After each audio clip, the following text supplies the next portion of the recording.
Hello ಮಕ್ಕಳೇ, ನಾನೇ SSLC ಬರಿತಾ ಇದ್ರೆ, ಎಸ್ ಆದರ್ಶ್ ಸರ್ SSLC ಬರಿತಾ ಇದ್ರೆ ಹೇಗೆ ಓದ್ತಾ ಇದ್ರು, ಹೇಗೆ ಆ 625 ಔಟ್ ಆಫ್ 625 ತೆಗೆದುಕೊಳ್ಳಿಕ್ಕೆ ಪ್ರಯತ್ನವನ್ನ ಪಡ್ತಾ ಇದ್ರು ಅಂತ ಹೇಳ್ತೇನೆ.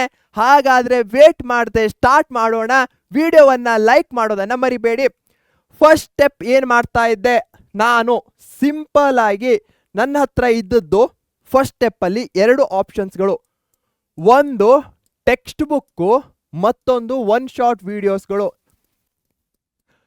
ನಾನು ನನ್ನದೇ ಒನ್ ಶಾರ್ಟ್ ವಿಡಿಯೋಸ್ಗಳನ್ನ ನೋಡ್ತಾ ಇದ್ನ, ಎಸ್ ಡೆಫಿನೆಟ್ಲಿ ನೋಡ್ತಾ ಇದ್ದೆ. ಸೊ ಒನ್ ಶಾರ್ಟ್ ವಿಡಿಯೋಸ್ಗಳನ್ನ ಆದರ್ಶ್ ನಾನು ಮೊದಲು ನೋಡ್ತಾ ಇದ್ದೆ. ಯಾಕಂದ್ರೆ ಇಲ್ಲಿ ಟೆಕ್ಸ್ಟ್ ಬುಕ್ನಲ್ಲಿ ಬೇಕಾಗಿರುವಂತಹದ್ದು ಎಲ್ಲವೂ ಕವರ್ ಆಗಿದೆ. ಅದಕ್ಕಿಂತ ಹೆಚ್ಚಾಗಿ ಎಕ್ಸಾಂಪಲ್ಸ್ಗಳ ಮುಖಾಂತರ ನನಗೆ ತಲೆಯಲ್ಲಿ ಯಾವತ್ತೂ ಖಾಯಂ ಆಗಿ ಉಳ್ಕೊಳ್ಬಿಡ್ಬೇಕು, ಆ ರೀತಿ ಹೇಳಿದ್ದಾರೆ. ಹೀಗಾಗಿ ಪರೀಕ್ಷೆಯಲ್ಲಿರುವಂತಹ ಒನ್ ಶಾರ್ಟ್ ವಿಡಿಯೋನ ನೋಡ್ತಾ ಇದ್ದೆ. ಫಸ್ಟ್ ಚಾಪ್ಟರ್ದು ಒಂದು ಚಾಪ್ಟರ್ಗೆ ಏನು ಪ್ಲ್ಯಾನು ಅಂತ ಹೇಳ್ತಾ ಇದ್ದೇನೆ. ಸೊ ಒನ್ ಶಾರ್ಟ್ ವಿಡಿಯೋವನ್ನು ನೋಡ್ತಾ ಇದ್ದೆ. ಅದಾದಮೇಲೆ ಜಸ್ಟ್ ಟೆಕ್ಸ್ಟ್ ಬುಕ್ಕಿನಲ್ಲಿರುವಂತಹ ಓದ್ಕೊಂಡು ಹೋಗ್ತಾ ಇದ್ದೆ. ಇಲ್ಲಿ ನಂದು ಏನೂ ಎಫರ್ಟ್ಸ್ ಇರಲಿಲ್ಲ ನೆನಪಲ್ಲಿ ಇಟ್ಕೊಳ್ಬೇಕೇನು ಅಂತ. ಒನ್ ಶಾರ್ಟ್ ವಿಡಿಯೋ ನೋಡಿದ್ದೇನೆ, ಟೆಕ್ಸ್ಟ್ ಬುಕ್ಕಿನ ಆ ಚಾಪ್ಟರ್ನ ಓದ್ತಾ ಹೋಗ್ತಾ ಇದ್ದೆ. ಒಂದ್ಸಲ ಓದಾದ್ಮೇಲೆ ನೆಕ್ಸ್ಟ್ ಸ್ಟೆಪ್ಪು ಟೆಕ್ಸ್ಟ್ ಬುಕ್ಕಿನ ಎಕ್ಸಸೈಸ್ ಕ್ವಶನ್ಸ್ಗಳನ್ನ ಮಾಡ್ತಾ ಇದ್ದೆ. ಅಭ್ಯಾಸ ಭಾಗದಲ್ಲಿರುವಂತಹ ಎಲ್ಲ ಪ್ರಶ್ನೆಗಳಿಗೂ ನಾನು ಉತ್ತರವನ್ನ ಬರೆಯುವಂತಹ ಪ್ರಯತ್ನವನ್ನ ಮಾಡ್ತಾ ಇದ್ದೆ. ಫಸ್ಟ್ ಅಟೆಂಪ್ಟಲ್ಲಿ ನಾನು ಏನು ಮಾಡ್ತಾ ಇದ್ದೆ, ಯಾವುದೇ ಕ್ವಶನ್ ಗೊತ್ತಾಗಲಿಲ್ಲ ಅಂದರೆ ಒನ್ ಶಾರ್ಟ್ ವಿಡಿಯೋ ಇಲ್ಲ ಟೆಕ್ಸ್ಟ್ ಬುಕ್ನಲ್ಲಿ ಎಲ್ಲಿ ಬರುತ್ತೆ ಅಂತ ನನಗೆ ಗೊತ್ತು. ಸೊ ಆ ಟೆಕ್ಸ್ಟ್ ಬುಕ್ಕಿನ ಆ ಪಾರ್ಟಿಗೆ ಹೋಗ್ತಾ ಇದ್ದೆ, ಯಾವುದ್ಯಾವುದು ಕೀವರ್ಡ್ಸ್ಗಳು ಅಂತ ನೋಟ್ ಡೌನ್ ಮಾಡ್ಕೊಳ್ತಾ ಇದ್ದೆ. ಅಭ್ಯಾಸ ಭಾಗಕ್ಕೆ ಹೋಗ್ತಾ ಇದ್ದೆ, ಯಾವ್ಯಾವ ಕ್ವಶನ್ಸ್ಗಳು ಆಟೋಮೆಟಿಕ್ ಒಂದೇ ಸಲ ಬರ್ತಾ ಇದ್ವು ಅವುಗಳ ಮೇಲೆ ಹೆಚ್ಚಿನ ಎಫರ್ಟ್ಸ್ಗಳನ್ನ ಹಾಕ್ತಾ ಇರಲಿಲ್ಲ. ಬಟ್ ಯಾವುದಕ್ಕೆ ನನಗೆ ಆನ್ಸರ್ಸ್ಗಳು ಬರ್ತಾ ಇಲ್ವೋ ಟೆಕ್ಸ್ಟ್ ಬುಕ್ಕಿಗೆ ಹೋಗಿ ಆ ಸೆಕ್ಷನನ್ನು ನೋಡ್ತಾ ಇದ್ದೆ, ಅಲ್ಲಿರುವಂತಹ ಕೀವರ್ಡ್ಸ್ಗಳನ್ನ ಬರ್ಕೊಳ್ತಾ ಇದ್ದೆ. ಇದು ನನ್ನ ಸೆಕೆಂಡ್ ಸ್ಟೆಪ್ ಆಯಿತು. ಸೊ ಟೆಕ್ಸ್ಟ್ ಬುಕ್ಕಿನ ಎಕ್ಸಸೈಸ್ ಕ್ವಶನ್ ಅಂಡ್ ಆನ್ಸರ್ಸ್ಗಳನ್ನ ಮುಗಿಸಿದ ಮೇಲೆ ನನ್ನ ಥರ್ಡ್ ಸ್ಟೆಪ್ಪೇ ಆಗ್ತಾ ಇತ್ತು PYQs. ನಮ್ಮ ಪರೀಕ್ಷೆ ಆ್ಯಪ್ನಲ್ಲಿ ಪ್ರತಿಯೊಂದು ಚಾಪ್ಟರ್ಗೂ ಸಹ PYQs ಹಿಂದಿನ ವರ್ಷದ ಪ್ರಶ್ನೆಗಳನ್ನ ಕೊಡಲಾಗಿದೆ.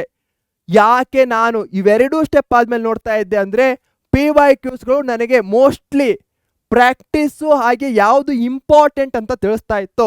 ಸೊ ಈ PYQs ಎಲ್ಲ ಕ್ವಶನ್ಸ್ಗಳನ್ನ ನೋಡಿದ ಮೇಲೆ ನನಗೆ ಒಂದು 4ರಿಂದ 5 ಕ್ವಶನ್ಸ್ಗಳು ಸ್ಟ್ಯಾಂಡ್ ಔಟ್ ಆಗ್ತಾ ಇದ್ವು.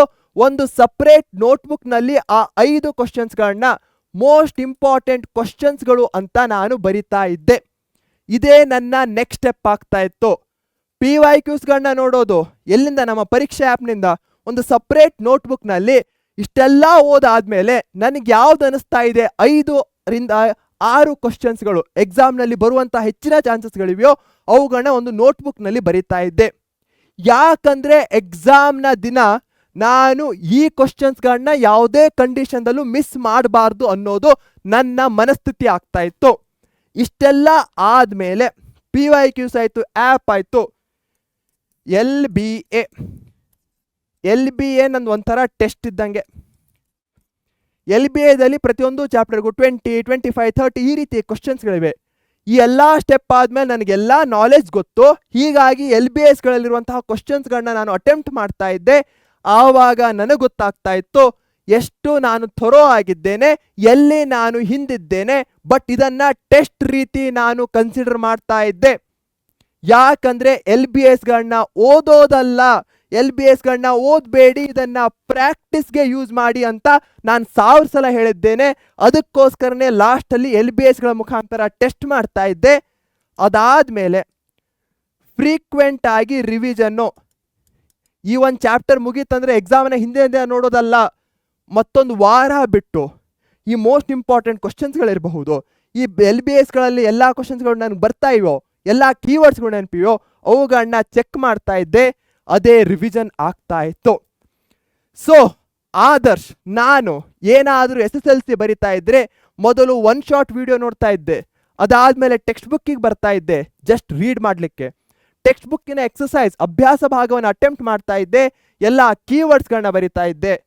PYQsಗಳನ್ನ ಅಟೆಂಪ್ಟ್ ಮಾಡಿ ಇದರಿಂದ ಮೋಸ್ಟ್ ಇಂಪಾರ್ಟೆಂಟ್ ಕ್ವಶನ್ಸ್ಗಳನ್ನ ತೆಗೆದುಕೊಂಡು LBAಯನ್ನು ಟೆಸ್ಟ್ ರೀತಿ ಕನ್ಸಿಡರ್ ಮಾಡಿ ಕೊನೆಗೆ ರಿವಿಷನ್ ಮಾಡೋದು. ಇದೇ ನನ್ನ ಅಲ್ಟಿಮೇಟ್ ಪ್ಲ್ಯಾನ್ ಆಗ್ತಾ ಇತ್ತು.